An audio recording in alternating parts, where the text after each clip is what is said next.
இருக்கிறாரோ அவர் நமக்கு நண்பர். அப்படி வச்சுக்கலாமா? சரி, நம்ம எப்பயுமே என்ன பண்றோம் அப்படின்னா, நமக்கு ஒரு பெர்ஸ்பெக்டிவ் இருக்கு, ஒரு பார்வை இருக்கிறது. அது இந்த உலகத்தின் மீது எப்போதும் ஒரு பார்வை இருக்குது. இந்த மிஸ்னா இப்படிதான், இந்த ப்ரொஃபஸர்னா இப்படிதான், இந்த காலேஜ்னா இப்படிதான், இந்த ஏரியானா இப்படிதான்.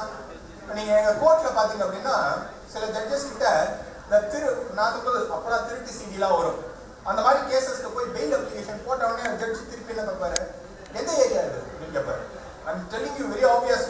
So he asked me from which area the case is for. ஓ இந்த ஏரியாவா, அப்பனா இங்கெல்லாம் திருட்டு சிடி தான் இருக்கும். சரி, என்ன பெயில் கொடுத்து என்ன சொல்றீங்க அப்படின்னு கேட்டு பெயில் கொடுத்துருவாரு. நான் அப்பனா என்ன ஒரு ப்ரீ ஜட்ஜ்மெண்டல் வியூல இருக்கிறோம், இந்த ஏரியானா இப்படிதான், இவங்கன்னா இப்படிதான் அப்படின்னு.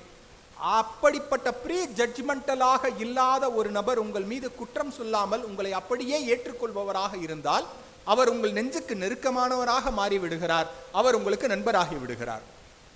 நான் சொல்லட்டா, ஒரு கவிதை சொல்லட்டா? அதுவாக போகிறது ஆமை. கொஞ்சம் கவனிங்களேன், ரொம்ப இன்ட்ரெஸ்டிங்கா இருக்கும்.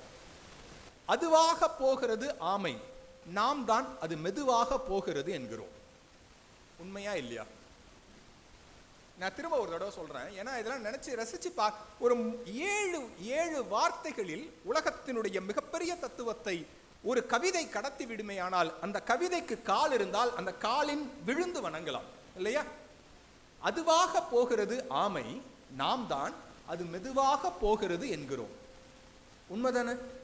நாம் என்ன நினைக்கிறோம், நமக்குன்னு ஒரு பெர்ஸ்பெக்டிவ் வச்சிருக்கிறோம், இது இப்படிதான் இருக்கணும்னு சொல்லி. நமக்கு தான் வேகம் இருக்கிறது, விவேகம் இருக்கிறது. ஆமையை பார்த்து சொல்றோம், ஆமை எவ்வளவு ஸ்லோவா போகுது பத்தியா? ஆமா, அதுக்கான ஸ்பீட்ல தான் போகுது, அது ஸ்லோவாலாம் போல. அப்ப நண்பர்கள் என்பவர்களை நாம் எப்படி தீர்மானிக்கிறோம் என்றால், நமக்குன்னு ஒரு பிம்பம் வச்சிருக்கிறோம். அவன் நல்லவன், கெட்டவன், இந்த ஏரியாக்காரன், இவன் இங்கிருந்து வந்து இருக்கணும், இத்தனை வருஷம் கூட இருந்தாதான் அவன் நண்பன். நீ எனக்கு அப்ப என்ன பண்ண? இந்த எதிர்பார்ப்பு ஏதும் இல்லாமல் உங்களால் ஒருவரோடு ஒருவர் பழகி கொள்ள முடியும் என்றால் அது நட்பு.